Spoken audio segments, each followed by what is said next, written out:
اگر آپ کسی چیز کو زیادہ مقدار میں لے رہے ہیں تو وہ آپ کو افیکٹ کرے گی. جیسے نٹس ہے, ہم کہتے ہیں جی ڈرائی فروٹس نہیں لینے چاہیے جب ہم روزے رکھیں گے کیونکہ وہ گرم ہوتے ہیں. ایسا کچھ بھی نہیں ہے, آپ لیں, وہ بہت اچھا فیٹس کا سورس ہے. آپ 4 to 5 لے رہے ہیں ڈرائی فروٹس, مٹھی بھر کے لے رہے ہیں, وہ آپ کو افیکٹ نہیں کرے گا. لیکن اگر آپ 1 کلو لے رہے ہیں تو ظاہر ہے وہ آپ کو افیکٹ کرے گا. تو یہ ہم نے خود سے باتیں بنائی ہوئی ہیں جو ہمیں اپنی کنوینئنس کے مطابق صحیح لگتا ہے, ہم کہہ دیتے ہیں. ہم کہتے ہیں جی دہی کھا رہے ہیں تو جیسے آپ نے کہا کہ وہ ایسیڈیٹی کو کنٹرول کرتا ہے. بات صرف دہی کی نہیں ہوتی, بات آپ کی پوری بیلنس ڈائٹ کی ہوتی ہے. اگر آپ پورے دن میں افطاری کے وقت آپ پکوڑے, سموسے, آئلی فوڈ کھا رہے ہیں, اس کے بعد آپ سحری میں کہہ رہے ہیں جی میں دہی کھاؤں گی, تو اس کا سارا افیکٹ جو ہے وہ کینسل ہو جائے گا. تو میرا یہ کوشچن ہے کہ دہی میں ایسی کیا چیز ہے, کیا وہ میڈیسن ہے جو وہ اس ساری چیز کو کینسل آؤٹ کر رہی ہے؟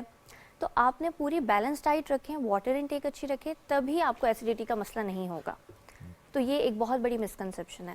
اس کے بعد بات آ جاتی ہے کہ لسی لینی ہے, چائے لینی ہے یا کیا لینا ہے. لوگ تو تینوں چیزیں لے رہے ہوتے ہیں کہ چلو کسی چیز سے تو افیکٹ آئے گا ہمیں, ٹھیک ہے.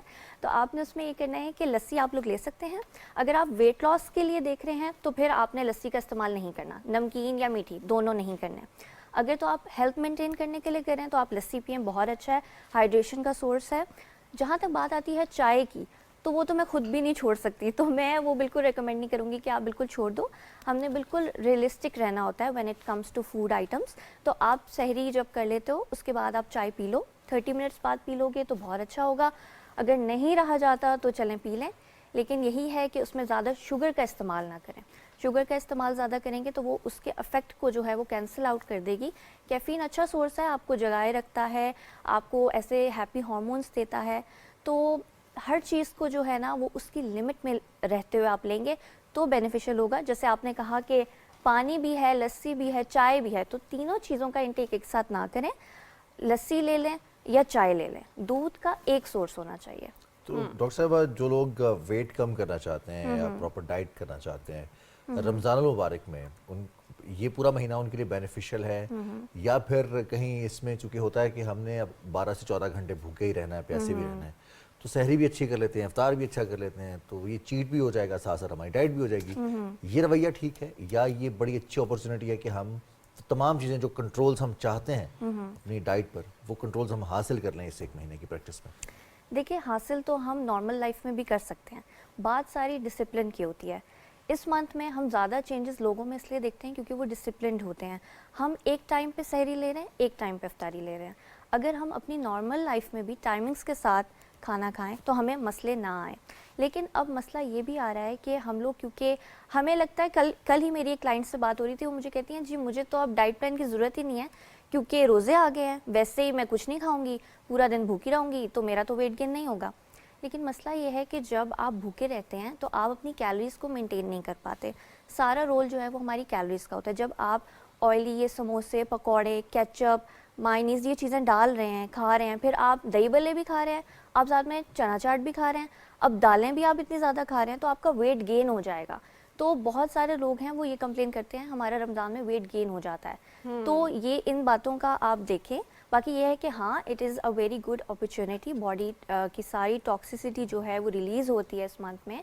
اور میرا یہ کہنا ہے کہ آپ دین پہ زیادہ فوکس کریں, ساتھ میں اپنی ڈائٹ کو بھی لے کر چلیں. لیکن یہ بہت برا کانسیپٹ ہے کہ جی ہمارے عورتیں جو ہیں وہ کچن میں جو ہیں وہ سارا دن کام کرتی رہتی ہیں کیونکہ ہم نے جی افطاری میں ہمیں بھوک لگی ہوتی ہے, ہم سارا دن کچھ کھائیں گے نہیں ہیں بھائی, سموسے مینڈیٹری ہیں, رول مینڈیٹری ہیں, ہمیں افطار پہ نہیں بلاتا تو تعلقات بھی متاثر ہو جاتے ہیں. بالکل. اچھا ڈاکٹر صاحب, یہ بھی آپ سے جاننا چاہیں گے کہ ہمارے پاکستانی معاشرے میں نا جب سے فاسٹ فوڈ انٹر ہوا ہے, بہت زیادہ لیٹ آورس میں کھانے کا ایک ٹرینڈ ہے ینگسٹرز کے اندر, کہ رات کے 2 بجے 3 بجے مڈ نائٹ ڈیلز کو آرڈر کیا جاتا ہے, اسے کھایا جاتا ہے. تو رمضان میں آپ کیا کہیں گی کہ کون کون سی ایسی چیزیں ہیں جنہیں ہم منہا کر دیں اپنے ساری روٹین میں سے, ان کو ایراڈیکیٹ کر دیں تو ہم ایک اچھی روٹین کی جانب بڑھ سکیں گے؟ یہ تو دیکھنے والوں کو پتہ ہی ہے کہ پکوڑے, سموسے اور رول کے اندر کوئی بھی ایسی آپ کے پاس نیوٹریشن نہیں ہے جو آپ کا بلڈ بنا سکے, بلکہ الٹا یہ آلو بلڈ بناتا ہے نہیں. ہاں, جہاں تک بات آتی ہے یہ پکوڑے سموسوں کی, تو آپ ٹرائی کریں جو سموسے ہیں وہ آپ کے ویجیٹیبل کے ہوں. اس میں پوٹیٹو کا استعمال نہ کریں, دوسری ویجیٹیبلز کا استعمال کیا جائے. اور جو قیمے کے ہمارے پاس سموسے آتے ہیں نا, وہ مت آپ کریں, اور ڈیپ فرائی نہ کریں. ہاں, ڈیپ فرائی نہ کریں, آپ نے شیلو فرائی کرنا ہے. ڈیپ فرائی جب آپ کریں گے، جیسے آپ کے پاس قیمے کا یا چکن کا جو سموسا ہوتا ہے اس میں آئل ابزارپشن زیادہ ہوتی ہے as compare to the vegetable samosa. تو آپ اب کھانے تو ہر کسی نے، اب ہم یہ نہیں کہہ سکتے ہم سموسے بالکل نہیں کھائیں گے، ہم کھائیں گے، کہہ سکتے ہیں، بس کنٹرول جو ہے نا کنٹرول جو ہے نا وہ بہت کم لوگوں میں ہوتا ہے. تو اس وجہ سے آپ ایئر فرائی لے لیں، اس میں آپ اپنے سموسے بنائیں، وہ زیادہ اچھا آپشن ہے. ایئر فرائی میں آئل کی کوانٹٹی بھی کم لگتی ہے، ایسے ہی اور دوسرا یہ ہے کہ نیوٹریشن بھی برقرار رہتی ہے. تو ڈیپ فرائی کے اندر جب آپ تل کے پکوڑے کھاتے ہیں اور پھر عید آنے سے پہلے آپ کے چہرے کے اوپر جو وہ پکوڑے نکل آتے ہیں تو اس سے بڑا مسئلہ ہو جاتا ہے. پھر کہتے ہیں کہ ہم نے کیا کر دیا اپنے فیس کے ساتھ. ایک چھوٹی سی بات ہے میری، بہت سارے لوگ جو ہیں وہ رمضان المبارک میں سب سے زیادہ بات کرتے ہیں وہ یا تو سحری کی ہو رہی ہے یا افطاری کی ہو رہی ہے. حالانکہ رمضان المبارک میں جتنی رحمتیں برکتیں ہیں وہ ہمارے رویوں کے اوپر زیادہ ڈیپینڈنٹ ہیں کہ ہم جو ہمارے لیے پورے سال میں ایک مہینہ ایسا ہے جس میں ہم یہ دیکھ سکیں کہ اگر خدا نخواستہ کوئی بھوک میں ہے، کوئی پیاس میں ہے تو اس کی کیا تکلیف ہے، کسی کے پاس کوئی چیز دستیاب نہیں ہے تو اس کو کیا تکلیف ہے، تاکہ ہم اس کی تکلیف کو، اس کے درد کو محسوس کر سکیں اور پھر بانٹ بھی سکیں.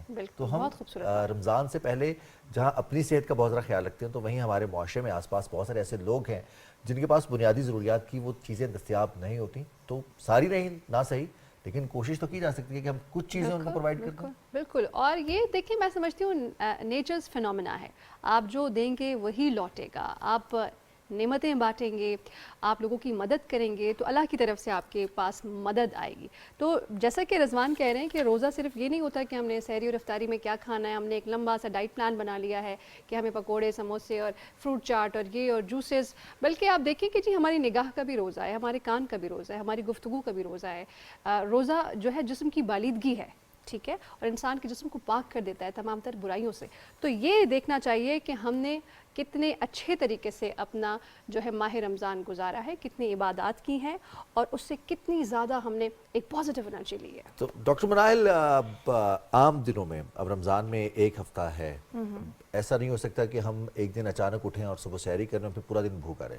تو ہمیں پری رمضان ایک ہفتہ پہلے اس کی تیاری شروع کر دینی چاہیے، چونکہ ہماری باڈی ابزارب کرتی ہے، گین کرتی ہے، لوز کرتی ہے، ہماری روٹینز میٹر کرتی ہیں. جیسے عید کے دن ہمیں ایگزیکٹ سحری کے وقت بھوک لگ رہی ہوتی ہے، ایگزیکٹ افطار کے وقت بھوک لگ رہی ہوتی ہے. تو وہ یہ ٹائمز ہیں کہ ہم اس کی تیاری کر سکتے ہیں پہلے، یا پھر یکم رمضان سے ہی چاند نظر آنے کے بعد ہی شروع کریں. کیا اب سحری بھی ٹکا کے اور افطاری بھی؟ آپ لوگ کلین ایٹنگ سے سٹارٹ کریں، آئلی فوڈز اوائڈ کریں، جنک اوائڈ کریں، تھوڑا روٹی، پراٹھے، ان چیزوں کی طرف آئیں. اپنا بریک فاسٹ ہیوی کریں، اور جو آپ کا لنچ اور ڈنر ہوتا ہے وہ بھی تھوڑا تھوڑا رکھیں. اپنی کیلریز پہلے سے لکھ لیں، اچھا میں نے 1200 میں رہنا ہے، 1300 میں رہنا ہے. پھر انہی کیلریز کو آپ جو ہے وہ اپنی جب رمضان آئے گا تو فالو کریں. تو یہ ایک بہت اچھا ٹائم ہے جو ہمیں مل رہا ہے اس سے پہلے. تو جو لوگ سمجھتے ہیں کہ ان کو بڑی بھوک لگتی ہے، ان کا جو روزہ ہے وہ اس طرح سے اچھا نہیں گزرتا، تو وہ اس کی پہلے سے پریکٹس کر سکتے ہیں اس طرح سے چیزوں کو اوائڈ کر کے تھوڑا. ٹھیک ہے. اچھا، افطار کے بعد اکثر لوگ یہ کمپلین کرتے ہیں رضوان کہ ہمیں ڈنر میں بھوک نہیں لگتی، تو افطار کے بعد ڈنر بھی ہوتا ہے؟ واہ. اور اکثر لوگ یہ بھی کہتے ہیں کہ جی ہمیں سحری تک بھوک نہیں لگتی. تو وہ کون سی غلطیاں ہیں جو افطار میں کی جاتی ہیں کہ آگے بھوک ہی مر جاتی ہے؟ دیکھیے میں آپ کو ایک بہت اچھا پیٹرن بتاتی ہوں کہ افطاری کرنی کس طرح سے ہے. ٹھیک ہے، آپ نے پہلے نیم گرم پانی پینا ہے، ٹھیک ہے، اس کے بعد آپ 2 کھجوریں اپنی لے لیں. اس کے بعد آپ اپنا فروٹ باؤل لے لیں، جو فروٹ چاٹ آپ لیتے ہیں، یا پھر آپ 2 فروٹس کا استعمال کر لیں. اس کے بعد آپ نے اپنی نماز پڑھ لینی ہے. اس کے بعد آپ ڈنر کریں سیدھا. یہ جو پکوڑے، سموسے، چنا چاٹ، پتہ نہیں کیا کیا آ جاتا ہے، اس کو آپ کینسل آؤٹ کر دیں، اور آپ نے جو ہے نماز کے بعد آپ اپنا ڈنر کریں. جیسے روٹی ہوتی ہے یا چاول ہو گئے، اس کے ساتھ پروٹین سورس رکھیں تاکہ آپ فلفل رہیں. اب مسئلہ یہ آتا ہے کہ اس کے بعد جن لوگوں نے جاگنا ہے وہ کیا کریں. تو آپ لوگ فروٹس کا استعمال کریں، ٹھیک ہے. جیسے ساری رات ہمارے پاس ہوتی ہے، آپ کبھی ایپل لے لیے، کبھی ایلمنڈس لے لیے، ڈرائی فروٹس کا استعمال کر لیا، اور اس کے بعد پھر ہماری سحری آ جاتی ہے. اب مسئلہ یہ ہے کہ جو سارا کھانا ہوتا ہے نا، جیسے آپ کہہ رہے تھے کہ ڈنر بھی کوئی چیز ہوتی ہے، تو وہ جو ڈنر کوئی چیز ہوتی ہے وہ سب لوگ جو ہیں وہ 10 سے 12 بجے تک لے رہے ہوتے ہیں. افطار میں ڈنر افطار کرنے کے بعد اور اتنا سارا. اچھا، کچھ لوگ ہیں جو ڈائریکٹ افطار کے وقت روزہ کھولتے ہیں پانی سے یا کھجور سے، اور اس کے بعد وہ کھانا ہی کھاتے ہیں، اس کے علاوہ باقی لوازمات نہیں ہوتے. زندگی میں اتنی سادگی بھی ہونی چاہیے کہ ہمارے کھانے کا اوقات ہے تو پھر وہ کھانے کے اوقات ہی ہے. ویسے ڈاکٹر منائل، اب چونکہ یہ اتنی ساری چیزیں ان کو بہت ذرا دلکش بنا کے پیش بھی کیا جاتا ہے افطار سے پہلے، اور یہ ساری چیزیں اس میں شامل ہیں, چاہے وہ شوگر والی چیزیں ہوں جو کہ صحت کے لیے خراب ہیں, مشروبات ہیں, یا پھر آئل سے بننے والی چیزیں ہیں, تو ان کے اشتہاروں میں جس طرح سے دکھایا جاتا ہے ان کو صحت افزا, اس کی دوسری سائڈ جو ہم ڈسکس کر رہے ہیں کہ آئلی چیزیں خطرناک ہو سکتی ہیں, تو کہیں بیلنس ہی کریٹ ہو سکتا ہے. یہ جو تمام تر چیزیں پورٹرے کی جاتی ہیں, ان میں کہیں بیلنس ہو تاکہ وہ بھی پیغام دیں کہ یہ چیزیں اتنی بھی صحت مند نہیں ہیں. دیکھیے بیلنس اگر آپ نے رکھنا ہے آپ کھا سکتے ہو, ٹھیک ہے, آپ اگر ویک میں 2 دفعہ, کھانے کی بات نہیں کر رہے, ہم کمیونیکیٹ کرنے کی بات کر رہے ہیں کہ کمیونیکیشن میں بیلنس ہونا چاہیے. کمیونیکیشن کیسے, مطلب آپ چاہ رہے ہیں کہ ہم ان چیزوں سے اٹریکٹ نہ ہوں یا ان کو اٹریکٹیو نہ بنائیں؟ جو اٹریکٹیو بنا رہے ہیں وہ ساتھ یہ بھی بتائیں نا, جیسے بہت ساری چیزوں کے ساتھ لکھا ہوتا ہے نا کہ دیکھیے اگر وہ یہ بتا دیں گے, یہ بتا دیا تو پھر ان کی چیز کوئی نہیں لے گا. تو پھر آپ بتائیں نا. دیکھیں بات یہ ہوتی ہے کہ آپ نے اگر ہیلدی لائف سٹائل نہیں کریں گے, یہ جیسے پکوڑے سموسے اشتہار آ رہے ہوتے ہیں, یہ مشروب لے لیں وہ مشروب لے لیں, تو ان سے ہوتا یہ آپ کا کولیسٹرول انکریز ہوگا, آپ کو یورک ایسڈ کا ایشو ہوگا. موسٹلی لوگوں کو تو یہ بھی نہیں پتا کہ اگر ان کو کولیسٹرول ہے, یورک ایسڈ ہے, ہارٹ کا ایشو ہے, تو انہوں نے آئلی فوڈ نہیں کھانا, انہوں نے پکوڑے سموسے اوائڈ کرنے ہیں, انہوں نے یہ مشروبات نہیں لینے. تو مسئلہ سارا یہاں سے آتا ہے جن کی ہیلتھ افیکٹڈ ہے آلریڈی, جن لوگوں کو ڈائبٹیز ہے, تو وہ یہ سمجھتے ہیں کہ جی روزہ رکھ لیا, جیسے کہتے ہیں نا کہ ڈائبٹیز میں اگر آپ انٹرمیٹنٹ فاسٹنگ کرتے ہیں that is good for you, تو وہی سمجھتے ہیں ہم نے ایک گڈ چیز کر لیا تو اب ایک بیڈ چیز کرتے ہیں, ٹھیک ہے. تو اگر آپ گڈ پلس گڈ رکھیں گے تب ہی آپ صحیح رہیں گے. جیسا کہ آپ گڈ کی بات کریں تو پھر آپ یہ بھی بتائیے کہ کیا ہم ایکسرسائز والا گڈ بھی اس میں ایڈ کر سکتے ہیں؟ ہاں بالکل, آپ واک کریں یا پھر ورک آؤٹ کریں, آپ پہ ڈیپینڈ کرتا ہے, لیکن فزیکل ایکٹیویٹی ضرور رکھیں. سحری سے پہلے کر لیں یا پھر ڈنر کر کے اس کے بعد کر لیں. آپ ڈنر کر کے آور بعد آپ اپنا جو بھی ورک آؤٹ ہے وہ کر لیں. اچھا ڈاکٹر صاحب, باہر کے کھانوں پہ بھی بات کر لیتے ہیں. رمضان المبارک میں بہت سے اسٹریٹ فوڈ بہت فیمس ہو جاتے ہیں, چاہے وہ بلیک چنے کی چاٹ ہو یا پھر وہ ریڈی میڈ شربت ہو, مشروبات ہوں, یا پھر فروٹ چاٹ, کریم چاٹس بہت زیادہ کھلے عام بک رہے ہوتے ہیں, لوگ لے کر آتے ہیں. نہاری, چنے, پائے, حلیم, بہت لمبی لسٹ ہے. تو کیا ریکمینڈ کریں گے آپ وہ تمام لوگ جنہیں روزہ رکھنا ہے, باہر کے کھانے کتنی زیادہ نقصان دہ ہو سکتے ہیں, اگر گھر میں بنایا جائے تو وہ کتنے اچھے ہو سکتے ہیں؟ دیکھیں باہر کی چیزوں میں ہمیں نہیں پتا آئل کیا ڈل رہا ہے, کتنی مقدار میں ڈل رہا ہے, اسپائسز جو ہم اس میں ڈال رہے ہیں وہ ٹھیک ہے نہیں ہیں. جیسے آپ نے پہلے بھی ایسیڈیٹی کے ایشو کا بتایا تھا, تو جب ہم اسپائسز کا استعمال زیادہ کرتے ہیں, کیونکہ باہر اسپائسز بہت یوز ہوتے ہیں, گھر میں ایز کمپیئر ٹو دیم ہم ایزیلی کوک کر سکتے ہیں, اسپائسز کم رکھ سکتے ہیں, تو وہ ہمیں جو ہے وہ بہت زیادہ افیکٹ کرے گا, ہمارا پورا دن اچھا نہیں گزرے گا. آپ کبھی نوٹ کریے گا جب آپ باہر سے سحری کرتی ہیں تو اس دن آپ کو جو ہے وہ پیاس بھی زیادہ لگتی ہے اور بھوک بھی زیادہ لگتی ہے, حالانکہ آپ نے نہاری اور پراٹھے کھائے ہوتے ہیں, لیکن آپ کو سمجھ نہیں آتی کہ اتنا فلفل ہونے کے بعد بھی ایسا کیوں ہو رہا ہے. تو وہ اسی لیے کیونکہ اس میں اسپائسز زیادہ ہے, آئل ٹھیک استعمال نہیں ہوتا, اور یہی چیزیں ہیں جو باہر کے کھانے کو جو ہے وہ ہمارے لیے اچھا نہیں ثابت ہوتی, کیونکہ اس کے بعد وہی جیسے ہمیں ڈیزیزز ہیں وہ مزید ہمارا طبیعت خراب ہو جاتی ہے, اور شوگر انٹیک اور یہ ساری مسئلے جو ہے نا بس وہ ہو جاتے ہیں. امی کی دعائیں بھی تو شامل ہوتی ہیں نا, باہر سے کھاؤ گے تو پھر ایسے ہی کرو گے نا, گھر کا بنا اچھا نہیں لگتا تو یہی ہوگا نا. لیکن باہر کا جیسا بھی آئل ہو, جیسے بھی مسالے ہو, مزیدار بہت ہوتا ہے اور اچھی نہیں ہوتی. تو مظہر صاحب ہمارے ساتھ موجود ہیں اسٹوڈیوز میں, مسکرا بھی رہے ہیں. کھانے پینے کی ڈاکٹر مناہل بھی اور آپ سب کھانے پینے پہ زور تھا. وہ بھائی جو ابھی رمضان شروع ہوا ہے اور کیلا کہاں پہنچ گیا, ٹھیک ہے جی, جو 110-20 کا ہوتا تھا 200-250 ساری چیزیں, اب دیکھیے گا کیا آگے آگے کیا ہوتا ہے. تو جو موجودہ نئی حکومت آئی ہے اس کا سب سے پہلا کام یہ ہے کہ اس بڑے جین کو کسی طرح اس بوتل میں واپس ڈالیں اور کم از کم مہنگائی پہ کنٹرول کریں, یہ بہت ضروری ہے. اور انشاءاللہ یہ ہوگا بھی, اور کل انشاءاللہ ہوگا, ہمیں توقع ہے. اور مریم نواز صاحبہ نے بھی کہا ہے صوبائی سطح پر بھی اس پر اقدامات ہو رہے ہیں. بہت شکریہ مظہر شہزاد صاحب, آپ کا بڑا شاندار پیغام ہے, اور انشاءاللہ اس کوشش میں ہمیں بھی بطور معاشرہ اور بطور اکائی ہمیں بھی حصہ ڈالنا ہے. بہت ساری ایسی غیر ضروری اشیاء جو ہم خریدتے ہیں اور خریدنے کے بعد ضائع بھی کرتے ہیں, تو ہم نہ خریدیں, تاکہ جو چیز جن لوگوں تک پہنچنی چاہیے, جو خریدنا چاہتے ہیں, ان کو صحیح داموں میں, ایسا نہ ہو کہ ہم خرید کر سٹاک کر لیں اور گھر میں رکھی ہوئی چیزیں خراب ہو رہی ہوں اور ضرورت کے وقت وہ کسی کے کام ہی نہ آ سکے. اور بہت زیادہ پھر ایسی صورتحال میں آرٹیفیشل شارٹیج کریٹ ہو جاتا ہے, جب آپ کو ایک چیز کی ضرورت ہے اور آپ 4 چیزیں لے کر گھر رکھ لیں گے تو پھر ظاہر سی بات ہے دوسروں کو نہیں ملے گی. ڈاکٹر مناہل ہارون, آپ ہمارے ساتھ ہیں, آپ نے ہمیں وقت دیا اور بہت مزے کی نیوٹریشن سے ریلیٹڈ باتیں کی, اور یہ بتایا کہ کیا کھایا جائے, کتنا کھایا جائے اور کب لگ تو ایسا کچھ نہ کھائیں. جی مظہر شہزاد صاحب آپ کا بہت شکریہ, ڈاکٹر مناہل آپ کا بھی بہت شکریہ, اور ناظرین آپ کا بھی بہت شکریہ, آپ صبح پاکستان میں ہمارے ساتھ رہے. ہم دونوں آپ سے اجازت چاہتے ہیں, رافعہ اور رضوان. انشاءاللہ کل صبح آپ سے ملاقات ہوگی صبح پاکستان میں. بہت سارا خیال رکھیے گا.